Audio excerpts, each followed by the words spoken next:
Tal y como podéis ver, se ha quedado el Retiro desierto porque ha entrado ya la maldición esta conocida como otoño y empieza a hacer frío.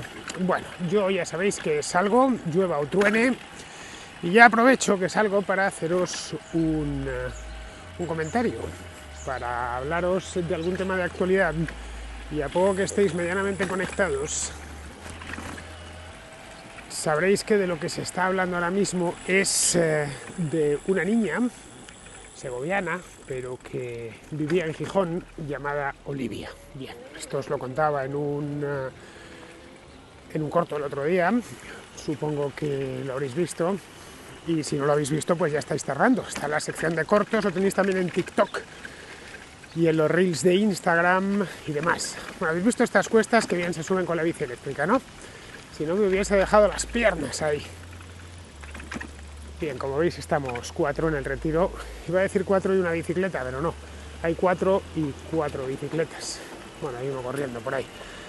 Bien, pues os decía que el lunes pasado, estábamos en pleno puente de Todos los Santos, la policía encontró muerta a una niña de 6 años llamada Olivia, en la ciudad de Gijón. Ella era segoviana, como sus dos padres, pero la madre se había llevado a la niña allí.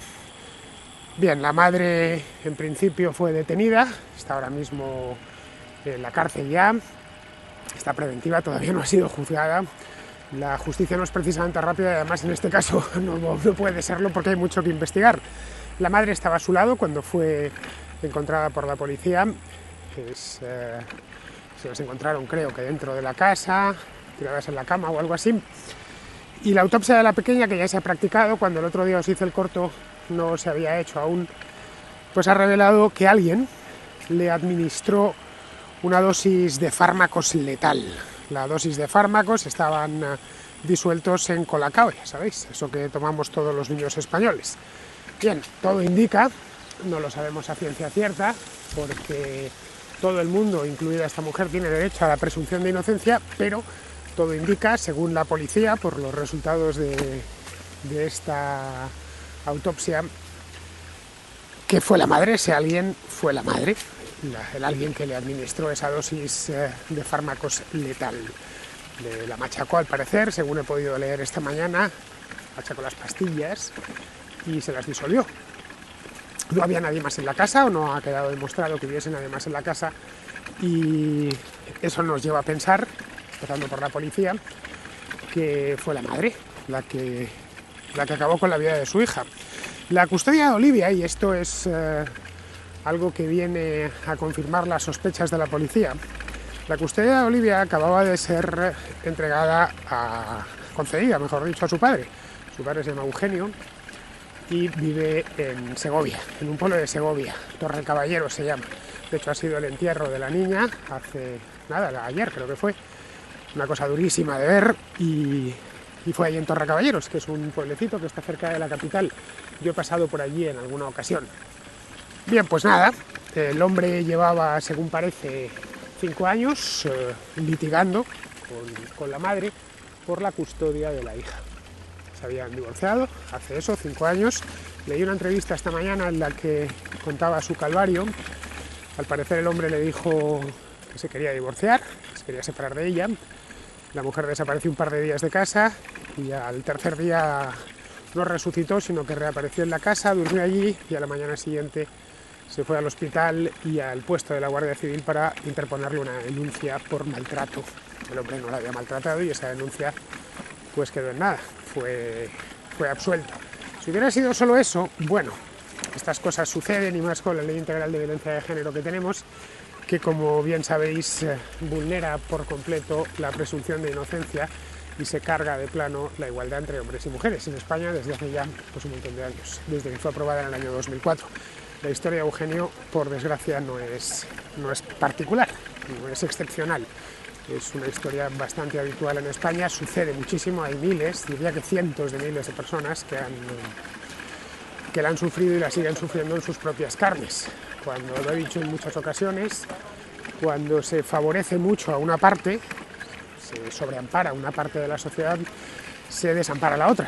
Y eso es lo que pasó con esta ley de violencia de género, que no ha conseguido lo que perseguía, que era acabar o disminuir de manera sustancial la violencia de género, pero lo que sí ha conseguido es hacer sufrir a un montón de gente, y no solo hombres, sino también muchas mujeres, porque Eugenio tuvo que ver cómo le denunciaban a él, pero también cómo denunciaban a su madre. Sí, a su propia madre. Llegó la mujer hasta denunciar a un amigo, ¿no? Le denunció en total. Las denuncias fueron una auténtica barbaridad. 20 veces o más de 20 veces le denunció. De todo esto, evidentemente, este conocimiento obra en poder de la policía. Voy a buscar un banco y así os lo cuento cara a cara, porque me he puesto aquí a pedalear por el Retiro. Ahora con esta nueva cámara podéis verlo ahí en ese mismo de ahí. No me digáis que no invita a sentarse. Están las hojas, pero no mucho tiempo, que si no me voy a congelar. Si me enfrío, agarro la bici de nuevo. Os decía que esta mujer había denunciado a su exmarido nada menos que 20 veces, o alguna más de 20 veces. Más de 20 veces es lo que he leído por ahí, que había denunciado también a su madre, a un amigo suyo. Vamos, 5 años, calculad, pues no sé, 25 denuncias, pongamos por caso, o 22 o 23 en los últimos 5 años, pues es pasarse el año en el juzgado aproximadamente, para atender un delito que no has cometido, simplemente porque en todos los casos fue absuelto. Ninguna de estas denuncias figurará en la estadística de denuncias falsas, porque ya sabéis que oficialmente no existen. Bueno, son un 0,0000001%. Vamos, que algún oficial de juzgado se equivoca y lo consigna como tal, pero poco más, que eso es un invento de la derechona y del fascismo de los mercados, eso de las denuncias falsas. Claro, en tanto en cuanto se admiten a trámite y el juez decide absolver, ¿no?, sobreseer, bueno, pues ya está, ya es una denuncia válida, ¿no? Bien, no llamémoslo denuncias falsas, sino denuncias que no acaban en lugar alguno, vamos, como los de esta mujer que se llama, por cierto, Noemí. Me llama la atención que no hayan empezado a sacar sus fotos como sacaron las de José Bretón, que mató a sus hijos, creo que fue en Andalucía esto, y que nos terminamos aprendiendo su cara de memoria, pero bueno, ya sabéis que en esto hay un doble rasero evidente. En todos los casos, llamémoslas falsas o no, son denuncias temerarias, denuncias puestas con intención de herir, sin ningún fundamento, y eso nadie lo ha investigado. Nadie, oye, que son 20 o 22 o 25 denuncias temerarias, una detrás de otra, debería haber levantado como mínimo las sospechas. Tampoco se ha investigado que la madre, esto fue este mismo año, en el mes de enero de este año, se llevase, porque vivían en Segovia, se llevase a la niña, a Olivia, se la llevase a Asturias, y se la llevase sin haberlo consultado con el padre, que por supuesto no dio su permiso.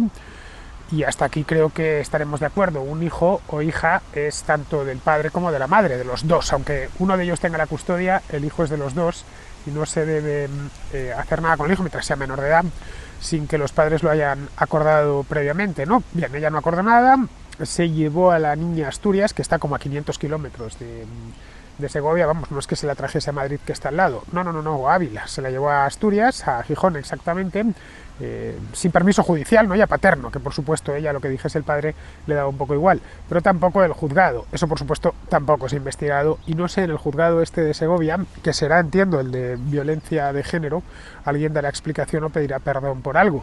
Incluso decía este hombre, Eugenio, que las dos psicólogas de ese juzgado llegaron a decir que tenía formas o comportamientos violentos. En fin, imaginemos cómo se siente ahora este buen hombre cuando ve que han tenido que decían eso de él y ha terminado pasando lo que ha pasado, ¿no? La madre, de cualquier modo, hace un tiempo dijo a su hermano, bueno, hace un tiempo, hace no mucho, porque la custodia se la acababan de conceder al padre, le dijo a su hermano que mataría a la niña antes de entregársela al padre. ¿Por qué? Pues porque según ella el padre era un maltratador. Bien, Eugenio, como bien sabemos, no tiene ni una sola, tiene denuncias muchas, pero no ni una sola condena por maltrato, así que llamarle maltratador, pues es un poco lo que pasó con el exmarido de María Sevilla, ¿no? Que se les calentó la boca a todo el mundo, empezaron a llamarle maltratador y el hombre no había sido condenado nunca. La ministra Irene Montero, de hecho, está denunciada y estamos pagándole todos el abogado. No se presentó a la conciliación que le puso este hombre, ya os lo contaba aquí en una La Contra hace un tiempo, y bueno, van a ir a juicio, ¿no? Pero bueno, en esto ya se sabe que basta con que haya una denuncia y eso es igual a condena. Si alguien denuncia, una mujer denuncia a un hombre por maltrato, no hace falta que se juzgue. Simple, es un juicio sumario que se condensa en la misma denuncia. Ya está, ya se puede decir que es maltratador solo con una denuncia. Esto también lo conocemos. Bien, la historia de Olivia, como supongo que ya sabréis, ha conmocionado a todo el país. por las fechas además, el mismo día de difuntos, y fue una cosa dura, porque además la niña tenía solo 6 años, y el modo tan frío en el que la madre acabó con su vida, o presuntamente acabó con su vida, en tanto que la niña murió por culpa de esta sobredosis de no sé si eran tranquilizantes, vamos, de barbitúricos, ¿no? La historia es durísima. Yo no soy padre de una niña de 6 años, pero si lo fuese, pues bueno, solo pensarlo es que se me abren las carnes, creo que a cualquiera. Y encontrarte, además, el padre al parecer tenía una relación muy cercana con ella, por lo que he podido leer. Bien, pues esto es lo que ha dado que hablar, aunque no dejaría en principio de ser un suceso, algo extraído directamente de la crónica de sucesos. Estas cosas suceden, creo que en todos los países, de vez en cuando hay un filicidio. Poco se puede hacer para evitarlo, nada más, al igual que hay ladrones, hay estafadores, pues hay asesinos y asesinas, ¿no? Bien, ha llamado más atención por la reacción, o mejor dicho, la no reacción del gobierno. Podríamos pensar que el gobierno no puede estar al último asesinato que hay, que en España matan a 300 personas todos los años y que el gobierno no puede estar condenándolas todas, lo cual es cierto. Pero es que por las características de este crimen, el gobierno sí que se suele meter, concretamente la ministra de Igualdad, Irene Montero. En el momento en que un hombre mata a una mujer o un hombre mata a sus hijos, automáticamente monta en cólera, ¿no? Tuitea, lo dice, lloriquea, en fin, corre rauda a denunciar públicamente y en sede parlamentaria, si es necesario, cualquier caso de violencia que vaya del hombre hacia la mujer o del hombre hacia sus hijos. Pero rara vez, si es o nunca, cuando es al contrario. Es decir, si es el hombre hacia la mujer o el hombre hacia los hijos, se convierte en tema nacional, se pide más dureza en las leyes, se habla de machismo, de heteropatriarcado, se pide más dinero también para su causa, y porque en el fondo realmente estas cosas no llegamos a tiempo, lo utiliza muchas veces, no lo sé, como si pudiera estar ella en la puerta de la casa donde se va a cometer un asesinato. Va a estar personalmente, no ha llegado a tiempo, ¿no? En fin, acordaos por la que se armó por lo del colegio mayor de Elías Aguja, de la ciudad universitaria de Madrid, que os contaba en una La Contra hace no mucho tiempo, pero claro, en aquel entonces estábamos en septiembre y yo todavía podía permitirme el lujo de ir en manga corta, y ahora mirado ya como estoy. Ha pasado solo un mes y poco, pero ha pasado una eternidad, efectos climatológicos o meteorológicos por lo menos. Bueno, pues acordaos la que se armó. Fue tremenda, porque unos niñatos pues salieron a la ventana de su colegio mayor, gritaron unas obscenidades y luego las niñas que estaban enfrente respondieron. No se habló de otra cosa en 2 o 3 días, y hasta el presidente del gobierno, lo tuiteó su condena. Bueno, estaban todos preocupadísimos. Pero claro, sucede que cuando la mujer es la que ejerce la violencia, y evidentemente como seres humanos que son las mujeres, los hombres y las mujeres somos iguales, en lo bueno y también en lo malo, en todos los aspectos. Yo soy hijo de una mujer y nieto de otra y bisnieto de otra, en fin, que no somos 2 especies distintas, por más que se empeñen la gente como Irene Montero, ¿no? Bien, si la mujer es la que ejerce la violencia, lo que hacen es callarse directamente, no dicen nada, o a veces incluso pues poco menos que echan la culpa al otro, como pasó aquello con Juana Rivas, esta de Granada, que secuestró a su hijo y lo escondió por ahí, y decían que que la culpa realmente era del padre porque había maltratado en el pasado. Bien, ¿por qué lo hace? Esto habría que preguntárselo. ¿Por qué tiene esa doble vara de medir? ¿Por qué tiene ese doble rasero? ¿Por qué para unos la malla es muy fina y para las otras la malla es muy gruesa? Vamos, ¿qué pasa todo? Pues porque realmente no le preocupa la violencia. Esa es la verdad. Creo que a estas alturas recordarlo me parece de una obviedad pues tan grande que, quizá uno recién llegado pues le sorprenda, pero a mí en absoluto. Yo no estoy recién llegado a este país, todo lo contrario, nací en él, ya va para medio siglo. Y esa es la verdad, no le interesa demasiado, no le preocupa la violencia, ni siquiera las víctimas. Lo que le preocupa es que ambas cosas, violencia y víctimas, esto es importante tomar nota, encajen en una narrativa ideológica concreta. Ya está. Y no le demos muchas más vueltas. En esa narrativa, que es muy maniquea, ya sabéis, blanco-negro, buenos-malos, los hombres son malvados por naturaleza, me incluyo, que no dejo de ser un hombre, Los hombres somos malvados por naturaleza y las mujeres son el epítome de la bondad, son todas buenas, pase lo que pase, seres de luz, como dicen por ahí en los foros de internet. Los hombres, por lo tanto, son verdugos siempre y en toda circunstancia, y las mujeres son víctimas, de nuevo, siempre y en toda circunstancia. Claro, ese relato, aparte de maniqueo, es irreal, es una pura fantasía, ¿no? Cualquiera que esté en el mundo sabe que no es así, que hay hombres buenos y hombres malos, mujeres buenas y mujeres malas, ya está. Ni siquiera hay gente incluso que en cierta época de su vida es muy malo y luego mejora, y luego al contrario, que fue muy bueno y luego la vida le golpea y empeora como persona, pero vamos, que hay de todo, y en esto no hay distinción por sexos, como no la hay por razas, ni por estaturas, ni por color de pelo, ni nada de eso. Los seres humanos somos todos calcados, ¿no? Bien, en este caso el verdugo, y a la vista está, todo indica que ha sido una mujer, y eso estropea su relato. Además, las pruebas son, pruebas de cargo, el caso de encontrársela allí, las pastillas machacadas, los resultados de la autopsia, en fin, todos los de las denuncias, el mensaje a su hermano. Las probabilidades de que condenen a esta mujer son realmente altas. No lo sabemos todavía, pero a poco que en el procedimiento, cuando esté instruyendo el sumario, vayan incorporándose pruebas, más las que ya conocemos, más otras que vayan apareciendo, es muy probable que se salde con una condena, más con una condena dura. Algunos hablan de prisión permanente revisable, en tanto que la víctima tiene menos de 16 años. Bien, en este caso, como os decía, el escándalo ha sido grande por eso, no tanto por el asesinato en sí, que ya digo, asesinatos hay muchos, ¿no? Afortunadamente pocos en España en comparación con otros países del mundo, pero bueno, para que en España haya 300, 250, 350 asesinatos al año, pues no hay que correr, casi uno al día. Es poco, ya digo, si lo comparamos con México, por ejemplo, pero bueno, lo suficiente es como para que cada asesinato no se convierta en un escándalo nacional.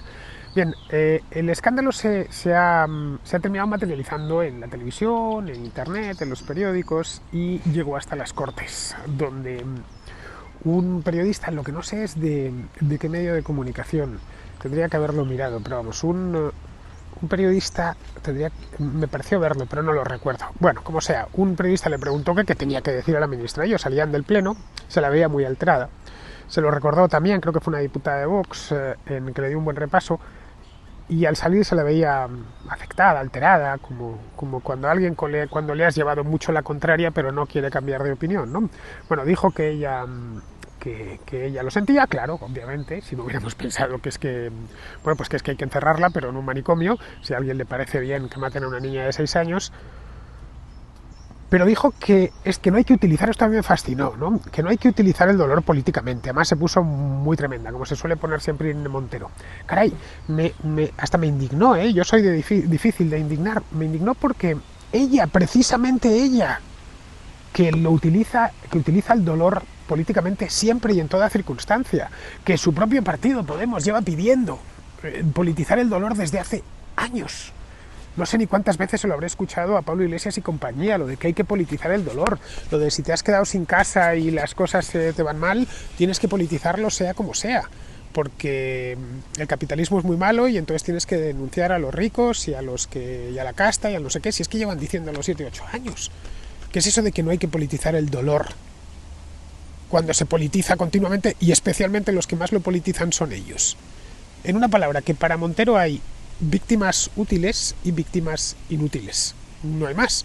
Yo siento tanto, más genuinamente, cuando un padre mata a su hijo que cuando una madre mata a su hijo. En ambos casos me produce un dolor tremendo, solo por el niño, ya per se, más luego todo el dolor que crea a su alrededor, ¿no? A este hombre, a Eugenio, la vida ya, en fin, empieza una nueva etapa de su vida que necesariamente va a ser peor que la anterior, ¿no? Y esto le va a durar hasta el último día de su vida.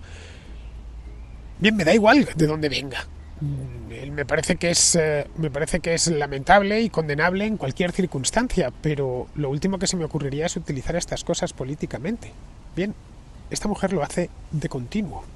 En la televisión, entre tanto, donde evidentemente en muchos lugares, de muchos canales de televisión y programas siguen este mismo relato maniqueo, porque es el relato que está de moda en nuestro tiempo, en la televisión muchos han tratado el tema, lo veía ayer y no daba crédito. Estaban tratando en algunas tertulias el tema con piruetas argumentales, como que era un suicidio ampliado. Es decir, que la madre realmente se había suicidado. Sí, ya sé que es sorprendente, pero Pero es que lo estaban diciendo, no os estoy engañando, así tal cual. La madre se ha suicidado sin suicidarse, es decir, se ha suicidado con la niña. Cabe la posibilidad de que intentase ella suicidarse y no tuviese suficiente dosis de fármacos, no lo sabemos, pero así lo hablaban con un suicidio, como suicidio ampliado. Es la primera vez en la vida que oía eso. No sé a qué psiquiatra se le habrá ocurrido, pero habría que darle un premio de algo, ¿no? Aunque solo sea por la ocurrencia. Suicidio ampliado, sin suicidarse, claro. Otros han arguido que estaba loca. No, la pobre mujer no estaba bien de la cabeza, hay que entenderla, pobrecita, estaba mal de la cabeza. A ver, alguien que mata a su hijo, pues muy cuarto no anda, eso desde luego, ¿no? Pero claro, eso no suelen decirlo, ni mucho menos cuando es un hombre el filicida. Cuando de José Bretón no decían, es que el pobrecito está loco, y entonces ha hecho esa salvajada, ¿no? O en ningún caso de violencia de género, siempre que vaya, insisto, de hombre a mujer, ¿no? En ese caso se trata de despachan rápidamente, esto es machismo, es violencia vicaria, que eso es un constructo que lo están utilizando ahora continuamente. Si miramos en los periódicos veréis como hace 5 años no se utilizaba eso de violencia vicaria, salvo en algún paper universitario. Bien, ahora ya está en todo, los periódicos, los periodistas, los tertulianos, por todos los lados, ¿no? En este caso no, aquí no hay violencia vicaria, que la pobre estaba loca. Y además, en el fondo, lo que estaba tratando de hacer era suicidarse de manera ampliada. Es tan insultante que si yo fuese Eugenio, bueno, me plantearía incluso largarme del país. Lo digo sinceramente porque se estarían riendo en mi cara. Pero bueno, el hecho es que ya sabéis cómo van con estas cosas. Nunca se plantean... la historia es maniquea, nunca se plantean tienen que aplicar el doble rasero, una palabra. No sé, quizá haya que tratar a la violencia intrafamiliar, y en el caso de Olivia, de la desdichada Olivia y de sus padres, es lo que ha habido, violencia intrafamiliar, en concreto de su madre, vamos, como lo que es, como violencia intrafamiliar. Nada más, y no hay que le demos muchas más vueltas. Así, además, creo yo que se le podrá combatir mejor si lo que se quiere combatir es estas cosas, que es lo suyo. Es decir, evidentemente siempre va a haber filicidios. De lo que se trata es de que haya los menos posibles. Siempre va a haber robos. De lo que se trata es de los que haya los menos posibles. Siempre va a haber estafas o atracos a mano armada, ¿no? Pero claro, y aquí habría que hacer otra reflexión. Si lo tratan como lo que es decir, como violencia intrafamiliar en este caso, igual se les viene abajo todo el aparato ideológico, lo del heteropatriarcado y el aparato clientelar sobre todo que se han montado alrededor de estas ideas, ¿no? Empezando por el propio Ministerio de Igualdad, el propio Ministerio de Irene Montero. Esto de Olivia se olvidará pronto y es una lástima, pero es así porque todo se olvida rápido. Las noticias duran lo que duran, que es poco. Hoy hablamos de esto, os acabo de recordar lo de Elías Abujar, seguramente se os había olvidado. Y ya veis, pasó hace un mes. Esto se olvidará pronto. Montero se tragará el sapo, el otro día estaba tragando ya mucha saliva, así que debería estar acabando con él. Y otra cosa, nada más, no van a rectificar, bajo ningún concepto lo van a hacer, pero vamos, eso por principio de funcionamiento. Dejarán que pase el temporal, como está pasando la borrasca esta por encima de Madrid, y esta mañana saldrá el sol. Nada más, a otra cosa. ¿Por qué no va a rectificar? Porque es una fanática. Y para un fanático la ideología es siempre lo primero. Además, luego, esto es otra cosa importante. Irene Montero vive de esto. Y con Irene Montero mucha gente. Muchísima, más de la que pensamos.